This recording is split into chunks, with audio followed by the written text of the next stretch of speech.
Hello दोस्तों, allergic rhinitis और allergy या जुकाम वाले पेशेंट में एंटी हिस्टामिनिक दवा सबसे कॉमनली यूज़ की जाने वाली दवा है।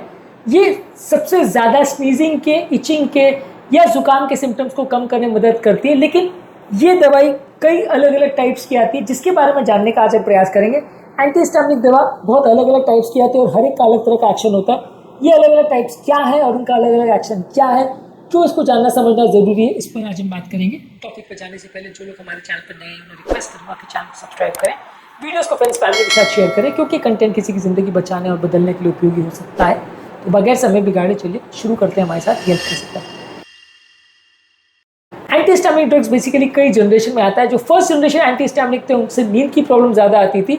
इसमें डाइफेनहाइड्रामिन, क्लोरफेनिरामिन, हाइड्रोक्सीजिन और प्रोमिथाजिन सबसे कॉमनली यूज़ की जाने वाली दवा थी। ये दवाई ब्रेन के बैरियर को क्रॉस करती थी, यानी ब्लड ब्रेन बैरियर को क्रॉस करके ब्रेन में असर करती थी, जिसकी वजह से अक्सर लोगों को नींद ज़्यादा आती थी और सुस्ती का एहसास होता था। इसके एंटी कोलिनर्जिक इफेक्ट्स जैसे कि मुंह सूखना, चक्कर आना और पेशाब अटकने के सिम्टम्स ज़्यादा इसमें देखने को मिलते थे। ये दवा शॉर्ट ड्यूरेशन ऑफ एक्शन करती थी, यानी दिन भर में मल्टीपल टाइम्स इसको देना पड़ता था, क्योंकि कुछ ही घंटे इसका असर होता था। ये ज़्यादातर अगर किसी को सिम्टम्स बहुत ज़्यादा अगर हो रहे हो, सडन सिम्टम्स हो रहे हो, तुरंत अगर रिलीफ चाहिए तो वहाँ इसका प्रयोग किया जाता है। इसका प्रयोग ज़्यादातर दिन भर में प्रयोग नहीं किया जाता, रात को ही इसका ज़्यादा प्रयोग किया जाता है, क्योंकि ये नींद ज़्यादा करता है। तो अगर दिन में आप प्रयोग करोगे तो काम करना मुश्किल हो जाएगा। उम्र दराज पेशेंट में अक्सर इसका प्रयोग नहीं किया जाता, क्योंकि इससे गिरने पड़ने का, चोट लगने का और कन्फ्यूजन होने का चांस ज़्यादा रहता है। तो उम्र दराज पेशेंट में इसका प्रयोग नहीं किया जाता है। नेक्स्ट है सेकेंड जनरेशन एंटी हिस्टामिनिक, यानी नॉन सीडेटिंग एंटी हिस्टामिनिक। इसको प्रीफर ज़्यादातर आजकल किया जाता है, क्योंकि ये नींद का इफेक्ट कम करती है। इसमें लोराटिडिन, सेट्रिजिन, फेक्सोफेनेटिन, डेसलोराटिडिन और लेवोसेट्रिजिन ये ग्रुप की दवाई आती है। ये ब्रेन के बैरियर को क्रॉस नहीं करता है, इसलिए नींद नहीं करता है।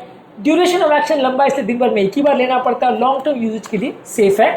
माइल्ड एलर्जिक राइनाइटिस है तो फर्स्ट टाइम में इसका यूज़ किया जाता है। जिनको छींक का प्रॉब्लम, खुजली का प्रॉब्लम और राइनोरिया का प्रॉब्लम है, वहाँ पे इसका प्रयोग किया जाता है। लेकिन अगर नाक से पानी बहुत ज़्यादा आ रहा है तो ये उतना ज़्यादा इफेक्टिव नहीं है, और वहाँ पे इंट्रानेजल कॉर्टिकोस्टेरॉइड से ज़्यादा प्रयोग उसका किया जाता है।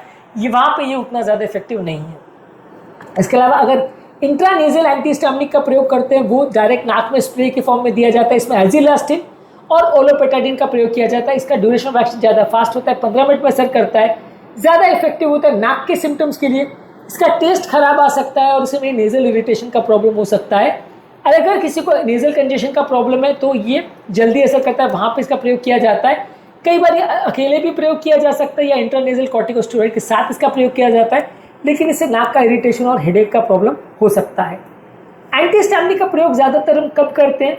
जब किसी को छींक का, खुजली का या राइनोरिया या नेजल कंजेशन का प्रॉब्लम है, तो वहाँ सेकेंड जनरेशन एंटी हिस्टामिनिक का टैबलेट्स का प्रयोग करते हैं। अगर सिर्फ नेजल कंजेशन का प्रॉब्लम है तो इंट्रानेजल एंटी हिस्टामिनिक्स का प्रयोग किया जाता है, और उसको इंट्रानेजल कॉर्टिकोस्टेरॉइड्स के साथ भी कंबाइन किया जाता है। यदि किसी को आंखों के ज़्यादा सिम्टम्स है, जैसे आंखों से खुजली होना और पानी आने का प्रॉब्लम हो रही है, तो ओरल एंटी हिस्टामिनिक को आप मास्ट सेल स्टेबलाइजर्स के साथ प्रयोग करेंगे। मास्ट सेल स्टेबलाइजर्स क्या होते हैं उसको अलग वीडियो में हमने डिस्कस किया है। यदि सडन सिम्टम रिलीफ आपको चाहिए तो इंट्रानेजल एंटी हिस्टामिनिक का प्रयोग करेंगे या फर्स्ट जनरेशन एंटी हिस्टामिनिक का प्रयोग करेंगे, क्योंकि तुरंत इफेक्ट ये करती है। सीजनल एलर्जिक राइनाइटिस का प्रॉब्लम है तो टैबलेट में सेकेंड जनरेशन एंटी हिस्टामिनिक का प्रयोग करेंगे, जो कि लॉन्ग टर्म आपको फायदा करेगी। कंपैरेटिव एनालिसिस अगर हम सारे टाइप्स की करते हैं तो ओरल एंटी हिस्टामिनिक जो है वो छींकने में, खुजली और राइनोरिया में इफेक्टिव है, लेकिन नेजल कंजेशन में इफेक्टिव नहीं है। 1 से 3 घंटे में असर करती है, लंबे समय तक यूज करने में सेफ है। इंट्रानेजल एंटी हिस्टामिनिक जो है वो छींकने में, खुजली में, राइनोरिया, नेजल कंजेशन दोनों में बहुत इफेक्टिव है, बहुत फास्ट एक्शन है, 15 मिनट में असर करती है और लंबे समय में यूज करने में सेफ है। इंट्रानेजल कॉर्टिकोस्टेरॉइड भी खुजली के प्रॉब्लम, राइनोरिया में इफेक्टिव है, नेजल कंजेशन में भी इफेक्टिव है, लेकिन ड्यूरेशन ऑफ एक्शन बहुत लॉन्ग है, बहुत धीरे धीरे करके असर करती है, कई दिनों में असर करती है, लॉन्ग टर्म सेफ्टी के हिसाब से भी सेफ है। डीकंजेस्टेंट अगर हम यूज़ करते हैं तो वो छींकने में, खुजली में और राइनोरिया में इफेक्टिव नहीं है। नेजल कंजेशन में इफेक्टिव है, तुरंत असर करती है, लेकिन लॉन्ग टर्म यूज़ के लिए सेफ नहीं है। तो ये कंपेरेटिव एनालिसिस हुआ सारी दवाइयों का। साइड इफेक्ट की अगर हम बात करें तो फर्स्ट जनरेशन एंटी हिस्टामिनिक से नींद ज़्यादा आती है, सेकेंड जनरेशन और इंट्रानेजल से नींद उतना ज़्यादा नहीं आती है। मुंह सूखने का प्रॉब्लम भी फर्स्ट जनरेशन एंटी हिस्टामिनिक से होता है, बाकी से नहीं होता है। सोचते समझने की क्षमता का जो प्रॉब्लम है, एल्डरली पेशेंट में जो प्रॉब्लम आती है, वो भी फर्स्ट जनरेशन वाले से होता है, सेकेंड जनरेशन से और इंट्रानेजल वाले से नहीं होता है। और टेस्ट खराब होने का जो प्रॉब्लम है वो फर्स्ट और सेकेंड जनरेशन से नहीं होता है, लेकिन इंट्रानेजल एंटी हिस्टामिनिक से हो सकता है। सेकेंड जनरेशन एंटीहिस्टामिक ज़्यादातर प्रेफर करते हैं क्योंकि लॉन्ग टर्म यूजेज के लिए सेफ है और साइड इफेक्ट्स थोड़े कम है। ज़्यादातर अगर आपको सिम्टम कंट्रोल बेटर चाहिए तो डेली इसका प्रयोग करें, प्रॉब्लम शुरू होने से पहले इसका प्रयोग करें, इंट्रानेजल कॉर्टिकोस्टेरॉइड के साथ इसका प्रयोग करें, और अगर किसी को ज़्यादा सडन प्रॉब्लम आ रही है तो फिर नाक में डायरेक्टली आप इसका प्रयोग कर सकते हैं जब बहुत ज़्यादा सडन प्रॉब्लम आ रही है, क्योंकि वहाँ पे टैबलेट्स को असर करने में टाइम लगेगा। तो बेसिकली एंटीहिस्टामिनिक्स जो है वो 3 तरह की है। फर्स्ट जनरेशन जो कि ज़्यादातर रूटीन यूज के लिए रिकमेंड नहीं करती, जल्दी असर करता है लेकिन आजकल ज़्यादा यूज़ नहीं होता। सेकेंड जनरेशन जो कि लॉन्ग टर्म यूजेज के लिए अच्छी है लेकिन कम असर करती है, और जब सडन इफेक्ट चाहिए तो उतना असर नहीं करती है, लॉन्ग टर्म प्रिवेंशन के लिए अच्छी है। इंट्रानेजल तब यूज़ करते हैं जो फास्ट असर करती है, तुरंत आपको रिलीफ करती है, सीवियर केसेस में ज़्यादा काम करती है लेकिन इससे थोड़ी साइड इफेक्ट होते हैं, लॉन्ग टर्म यूज के लिए बहुत अच्छी ये नहीं है। इंट्रानेजल कॉर्टिकोस्टेरॉइड्स का प्रयोग तब करते हैं जब आपको लॉन्ग टर्म और शॉर्ट टर्म दोनों फायदा चाहिए, ये दोनों में ही आपको फायदा करती है। बाकी एंटीहिस्टामिक के साथ अब इसका प्रयोग करते हैं लॉन्ग टर्म और शॉर्ट टर्म दोनों फायदा करने के लिए।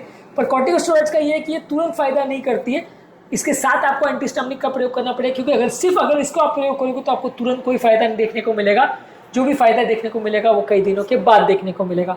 तो intranasal corticosteroids long term effect के लिए अच्छी है, शॉर्ट टर्म ड्यूरेशन के लिए यूज करें तो बाकी एंटीहिस्टामिक के साथ इसका प्रयोग करेंगे तो अच्छा है, नहीं तो शॉर्ट टर्म ड्यूरेशन के लिए या तुरंत इफेक्ट में इसका कोई ज़्यादा फायदा नहीं होता। आज के टॉपिक में हमने बात करी एंटीहिस्टामिक ड्रग्स कौन कौन से टाइप के होते हैं, उनके जनरेशन्स के बारे में और एक यूजेज पैटर्न के बारे में हमने बात करी। उम्मीद करूँगा कि आज के टॉपिक में कुछ नई बातें जानने को मिली होगी। जो लोग हमारे चैनल पर नए हैं मैं रिक्वेस्ट करूँगा कि चैनल को सब्सक्राइब करें, वीडियोस को फ्रेंड्स फैमिली के साथ शेयर करें, क्योंकि कंटेंट किसी की ज़िंदगी बचाने और बदलने के लिए उपयोगी हो सकता है। आपके कमेंट्स हमें जानने में मदद करते हैं कि आपको हमारा कंटेंट कैसा लग रहा है, प्लस हमारे लिए मोटिवेशन और इंस्पिरेशन का काम करते हैं। इसलिए वीडियोज़ को देखते रहिए, शेयर करते रहिए और हेल्थ के सफर में बढ़ते रहिए।